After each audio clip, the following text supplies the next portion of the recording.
42 seconds of hope, purpose, grace, value, belonging. 42 seconds that might reformat your identity, reshape your calling, restore your heart. 42 seconds that will likely change your life.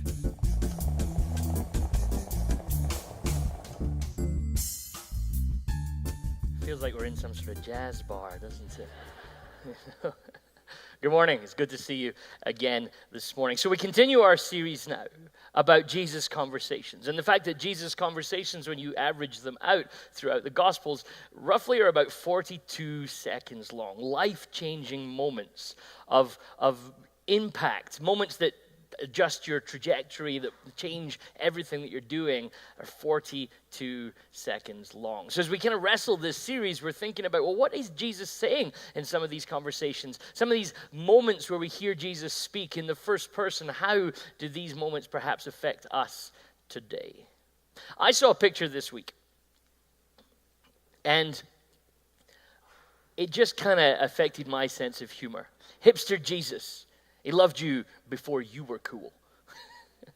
And it got me thinking, like, maybe this is a bit sacrilegious, I'm not sure. Like, we can kind of dig the sermon out of a hole from here, but it's going to start low, go high, and you know that. It's okay to laugh at that. I think that I was looking at this picture and I was wrestling with this sort of idea, and it got me thinking about how often how we think about Jesus and how we wrestle for Jesus. Like, I find this picture and I go, oh, is that a bit sacrilegious? But I grew up with kind of Jesus that looked like he was an extra from ABBA. That was the Jesus movies of the 1980s. Jesus was always blonde, had a really coiffured beard, wore a lot of white that blew permanently in the wind, and kind of just floated around in these Jesus films. Or perhaps you grew up in the tradition where it was stained glass Jesus. The Jesus of the sort of the high churches, where he always just looks kind of mad. He's like pointing at stuff. It just looks grumpy. And we all come to church to learn about this Jesus that loves us, surrounded by stained glass pictures of Jesus just looking a little bit not too happy. And it made me think that actually sometimes the thing seems to be that we want Jesus to be our guy. If you're a bit hipster, you look at this and go, yeah, that's the Jesus I can get behind. Although this part of me wonders, is this hipster Jesus or just Canadian Jesus? I wasn't sure. Is that too far? Or I feel like that's brought you back a little bit. You get on board with that one. So, this Jesus here, but then other people, they like the blonde Jesus because he looks a little bit like them. And we kind of want Jesus to be our guy, because if he's our guy, that means he's on our side. And if he's on our side, then he'll kind of agree with us on the things that we want him to agree with us on. You ever notice that the bits of the Bible you like are the bits that speak about other people, and the bits where Jesus kind of digs at you a little bit, and those are not my regular reading verses. And it got me thinking about this question about whether then Jesus was cool. Like, is Jesus actually cool? We want Jesus to be cool, and invariably what we mean when we say we want Jesus to be cool is we want him to be our guy, the kind of person that we can relate to. But I'm not sure he was cool.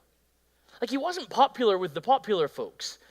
Like, Jesus spent a lot of the time hanging out with the people that, realistically, they weren't the high society types. They weren't the people, when he did hang out with the high society types, do you notice when you read the Gospels, Jesus had like a really annoying habit of bringing up really awkward, inappropriate conversations at dinner.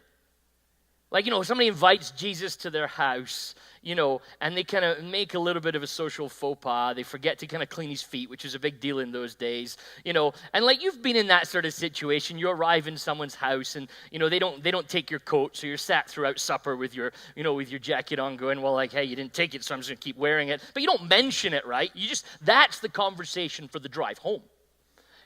Where you say to your husband, like, what was that? And did you see that salad? That's the sort of thing. But Jesus, like, he's at dinner one day, and nobody looks after him when he arrives, and awkwardly, someone arrives, and they start cleaning his feet, and everybody's like, whoa, that's a bit awkward. And then Jesus takes the awkward to like 1,000. And he's like, you think that's awkward? You did nothing when I walked in here. And then he starts to talk about people's sin. That's real. Try that. Just as an experiment for one afternoon. Just sit at the dinner table where you're invited this Sunday and go, hey, so I just want to talk to you about your sin, right? And like, people like, again, we're in Canada, right? And I'm the same, we're British. We let that go. But then afterwards, we're like, you are not inviting them ever again. Like, Jesus didn't seem to be that cool when it came down to it. He avoided the crowds. He stepped away from the fame. And I want to talk this morning about Jesus, the apple cart upsetter. In fact, I really want to talk about Jesus as the person who assassinates our sacred cows. I know we often don't think of Jesus as an assassin, right? But we often have these sacred cows in our life, these things that we go, that's what we think is really valuable. And we want cool Jesus to come in and say, hey, the stuff that you really like, I really like that stuff too. But Jesus seemed to not do it that way. So let me read you a text from Luke chapter 4. We've alluded to this text already this morning, but let's just read it one more time. Jesus, he went to Nazareth where he had been brought up. And on the Sabbath day, he went into the synagogue, as was his custom. Jesus, he went to his synagogue weekly. He stood up to read, and the scroll of the prophet Isaiah was handed to him. Unrolling it, he found the place where it is written, "The Spirit of the Lord is on me, because he has anointed me to proclaim good news to the poor. He has sent me to proclaim freedom for the prisoners and recovery of sight for the blind, to set the oppressed free, to proclaim the year of the Lord's favor." Now, this is how you get a Jewish crowd going. Okay, it's different from how it was in here today. Like, we read that text, and you guys are like, that's an interesting text. Some really biblically astute people go, oh, yes, Isaiah 61, yes, fantastic prophetic text. But if you're in a Jewish context in the first century, and you read this text, like, people are like, whoop, whoop, they're like really behind this sort of text, because this text is about what God is going to do in the future for us. And Jesus is reading this text now. This young teacher, this young rabbi wanders into the synagogue on what appeared to be a normal Saturday morning. And you see that little adjustment? Jesus, and he wanders in, and this new rabbi, we've heard some stuff about him. He says a few interesting things, but here he unrolls his first teaching, and he goes straight to the biggest, most hope-filled text of the scriptures of the Jewish people. And then he rolls up the scroll. He gave it back to the attendant, and he sat down. The eyes of everyone in the synagogue were fastened on him. Right, Jesus, this young upcoming rabbi, wanders into the synagogue, reads the most exciting text in the whole of the scriptures, and you're sat there. Your phone is ready. I'm going to tweet the heck out of this sermon because it's going to be a really good one. You've got your person behind you is filming it because they know that this is going on their Insta story. There's maybe some Pentecostal Jews. They're already amening and hallelujah in the background because this text is going to be super exciting. And he began by saying to them, "Today, this scripture is fulfilled in your hearing." This is a first century mic drop. Jesus takes the most prophetically hopeful text of the people of Israel and says, right here in this dirty corner of Israel, in Nazareth, where nothing good comes from Nazareth, where nothing exciting happens in Nazareth, this is like not where you expect this sort of thing to happen. Jesus walks in and says, this is the place where God has brought all of history together, and it's happening here today. One person turns to the other person in the synagogue, I can't believe I chose to come to synagogue today. I was going to go skiing. But I just decided to come here because have you seen the roads? And I happen to be here. Like, this is exciting stuff. We're here. We're in the synagogue today. The text continues, all spoke well of him and were amazed at the gracious words that came from his lips. Jesus has everybody turned up to 11. They're excited. They're just like, this is amazing that this is happening here. Jewish mothers are sending their daughters home to put on their fancy dress because, he's single, I heard. And, and maybe this nice young man who's going to change the world will partner with our family. Nazareth wasn't a fancy place. Could it be that the Savior was from here? So while everybody's up at 11 and exciting, then one thing happens. And this happens all the time in our lives. This is so common. This is the sort of thing that happens in your life on an almost daily basis. It's just something in us as humans. The very next line. Isn't this Joseph's son? They asked. Wait a minute. Just before we get totally carried away, You know, notice how quickly they shrink Jesus into a box? Isn't this that carpenter guy? His son? Well, you know, something dodgy went on there, I remember some years back, but like, just testing your Christmas knowledge, okay? I'm going to get into the spirit. You know, this guy isn't he just a carpenter? Carpenters don't save the world. You know, carpenters, you know, that's not what they do. And all through Jesus' life, his family, his birthplace, all of these things are mentioned as reasons to shrink him down into a box. Let's get Jesus in a box. Let's get him in something that we contain. Before we get too excited here, this guy's just a 2-bit guy from a 2-bit family that lives in a 2-bit town. There's not a chance he can be this. Isn't this Joseph's son? You've had those moments in your life. Who does he think he is? Where does she think she's come from? I knew her mother.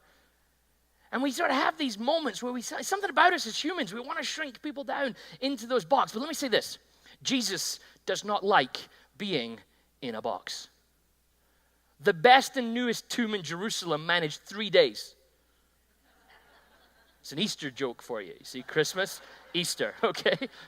And we want Jesus to be ours. We want Jesus to be cool, but that's not how this Jesus works. Because every time we want Jesus to be ours, we're putting him into our box. And we're saying, you can work in these parameters, Jesus, and nowhere else because you're our guy. It doesn't work when we try. The God mediated to us in Scripture, so says Walter Brueggemann, does not fit our preferred notions, but he's always more odd and surprising than we can expect or anticipate.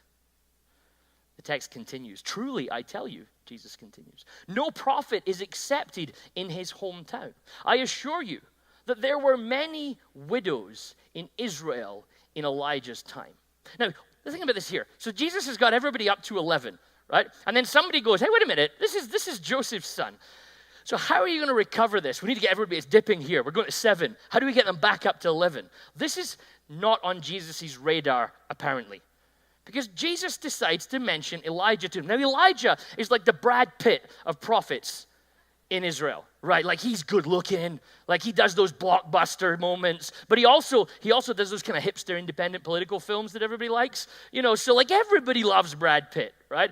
Even the men, secretly. Elijah is like the Brad Pitt of prophets. He killed false prophets. Elijah has these high moments where he's up there and it's him against everybody. He took the king on. He took the king's wife on. She was scarier than the king, to be honest with you. He took them all on. Elijah is the guy. And Jesus says this. Hey, by the way, in Elijah's time, when the sky was shut for 3.5 years and there was a severe famine in the land, yet Elijah was not sent to any of those widows, but to a widow in Zarephath in the region of Sidon. Now just get for a moment here. Jesus is in a Jewish crowd, okay? They started to live in a world where God is about them and not about anybody else. They started to believe that God, he is their God. That's true. But because he's their God, that must mean he's nobody else's God. And you can't get to God unless you happen to be one of us. And people have started to build their little box. And Jesus gets up and says, hey, God's come. I'm here, and I'm going to do something completely liberating. I'm going to set people free. And everybody gets a little bit grumpy. So Jesus goes full kill on them at this point, right? Jesus goes, hey, let me tell you a story. You remember your superstar prophet? Remember that great miracle he did with that widow? You think there was widows in Israel at that point? And where did Elijah go? Yeah, he went to Assyrian-controlled, what is today South Lebanon. Like, you could probably teach this teaching in context today, and it would still be offensive. Jesus takes the superstar prophet of Israelite identity and says, remember that time he went to our enemies and helped one of their widows? Like, is God in the box you think he's in? Is God as small as you want him to be? And then, well, what about Elisha, who's like number 2? He's like the Tom Cruise to Brad Pitt, all right? You know, Elisha, he was following Elijah. He was this amazing prophet again, and then look what Jesus does. There were many in Israel with leprosy in the time of Elisha the prophet, yet not one of them was cleansed, only Naaman the Syrian. So Jesus walks into a Jewish synagogue, reads the most exciting text about the Jewish God as to how he's going to liberate, and then as an example rolls out 2 enemies as people that God healed. This is not how to make friends and influence people. Right? You don't, like Naaman, this is an awkward story. This would be like Eisenhower donating a kidney to Hitler halfway through the Second World War. Like, that's awkward. That's wrong. Nobody's going to stand for that. Yet Naaman is healed of leprosy while one of Israel's enemy. Jesus uses a Syrian and a Lebanese to exemplify that God's favor is growing. Because this is an odd God. He has the crowd in the palm of his hand. And he takes that moment not to grow his own fame, but to shatter their boxes, to challenge their view of the world, the things that make them comfortable, the things that they have in the control. Wait a minute, we are God's people. God can't be compassionate to them. God can't help those. He's supposed to help us. He's my God, not their God. He's not everybody's, just mine. And we want Jesus in that box. We like these fences. Fences make us feel safe. Boxes make us feel safe. If we can live in here, everything's going to be okay. We like fences because they help us know for sure who's supposed to be in and who's supposed to be out. But Jesus doesn't measure things in terms of in or out. Jesus is interested in the journey. Jesus is interested whether somebody's far and coming near. Jesus is interested in the trajectory of your life, in the proximity of your life. Where are you headed? Are you headed towards God's plans or are you heading away for them? Are you heading towards God's best or are you heading away from it? Are you trying to build a box that your own personal God can live in? Are you open to the idea of a God who wants to liberate, a God who wants to set free, release captives, make people walk and see and hear again? And this isn't always welcome to us as humans. We like our boxes. We like our fences. They make us feel safe. And so the story continues. All the people in the synagogue were furious when they heard this. They got up, drove him out of the town, and took him to the brow of the hill on which the town was built in order to throw him off the cliff. I used to tell my students in seminary that no matter how bad their sermon goes, it's probably never going to go this bad. But Jesus walked right through the crowd and went on his way. When you challenge people's boxes, when my own boxes are challenged, when my world is challenged, when my way of doing things is challenged, I don't always react well. I don't always react positively to that. Actually, I quite like the safety of my own world and my own things. And this is awkward for me as a Jesus follower, because Jesus seems to love nothing more than turning our sacred cows into hamburger. Jesus seems to love taking the things that we hold dear and say, this is the box that God works in. And if we'll let him, if we'll listen, if we're open to it, Jesus is going to break through some of those sacred cows. Now, we all have these sacred cows. They're not just things that other people have. We have those things that have to be a particular way. We have them in our lives, don't we? You have to do it like this. Don't do it like that. If you do it like that, that's just wrong.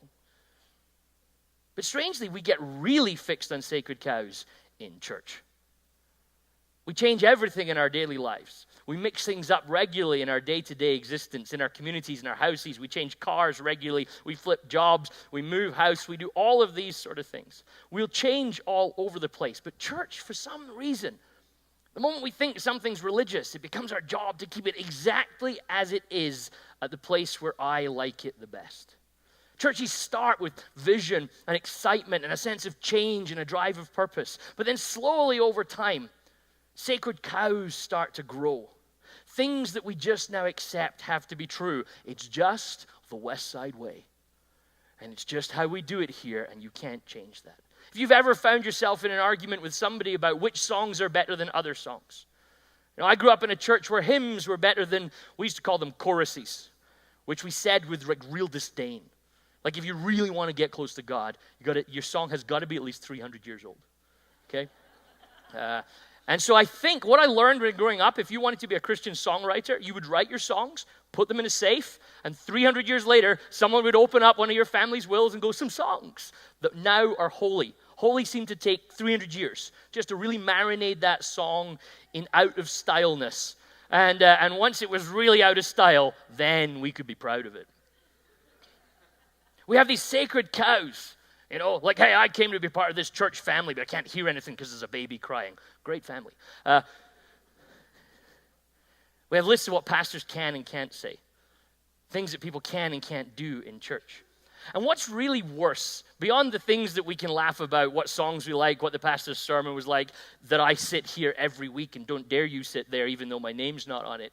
We helped that in the UK. We put our names on our pews. Makes it much easier. There's less fights, there's less awkwardness. But really the worst thing about sacred cows is not all the stuff we can laugh about, is that sacred cows generally move us from the field of play, where the game is happening, to being just observers on the bleachers of passivity.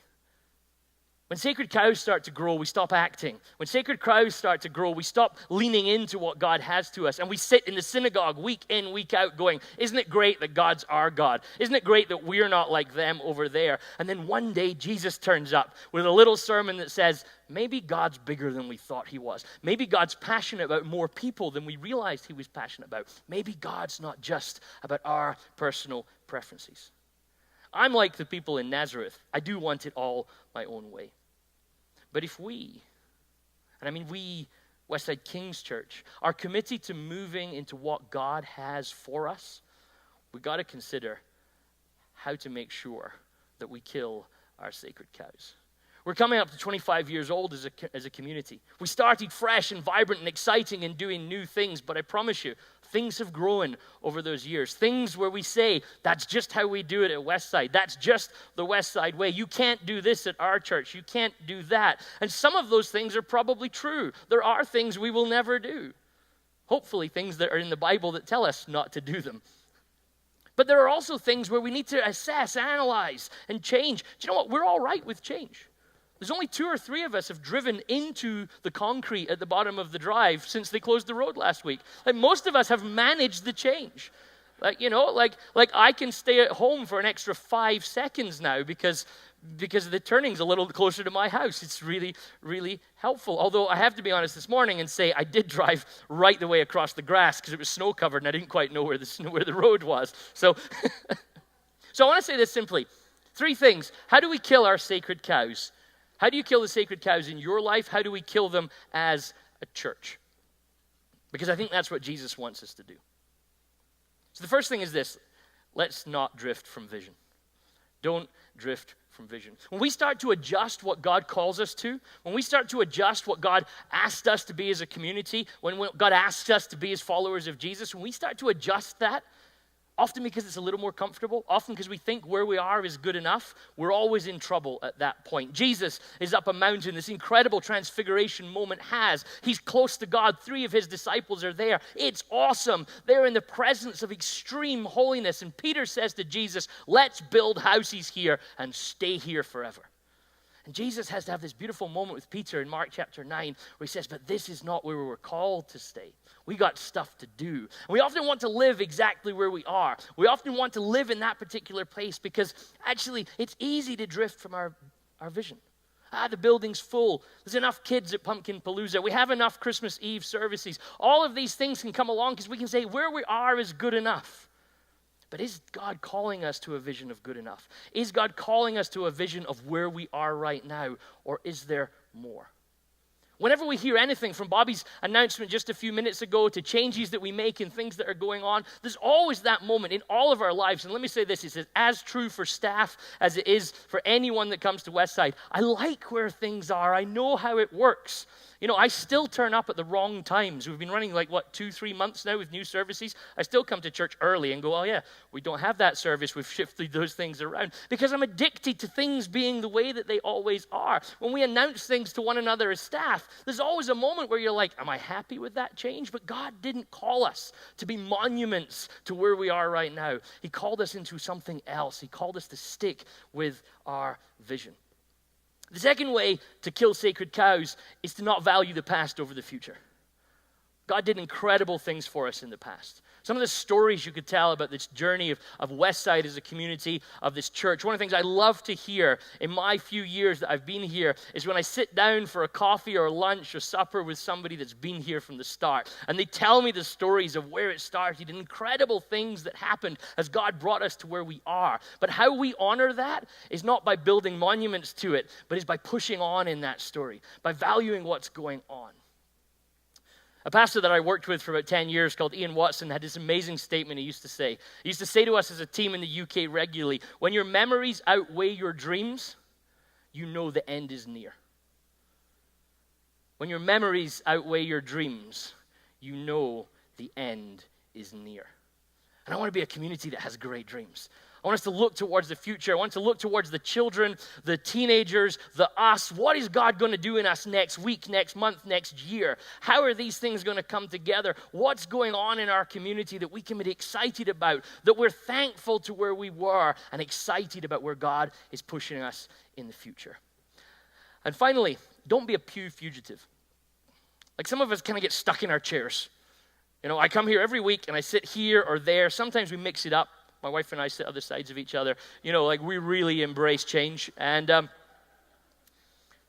you can be a fugitive in your seat. I'm not going to sit here and watch. I'm going to sit here and watch. If it looks like it's going well, I might get involved.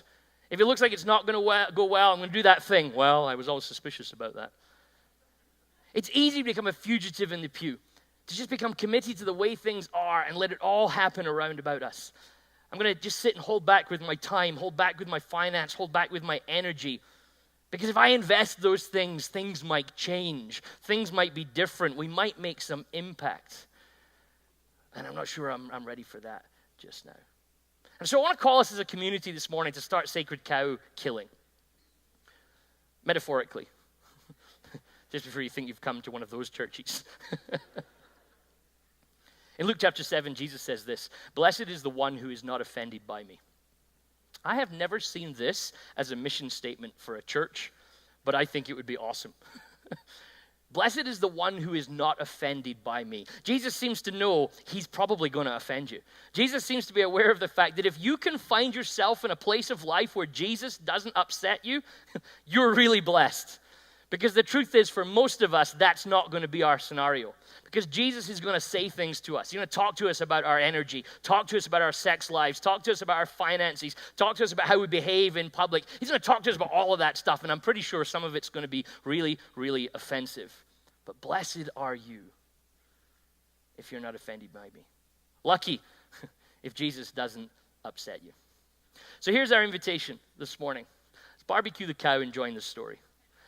It seems to be Jesus' invitation to us. He doesn't want a group of people in synagogue doing devotions. Jesus wants people devoted to the mission, joining into the story, part of making things happen. Like really, as a church, we should have 3 sacred cows.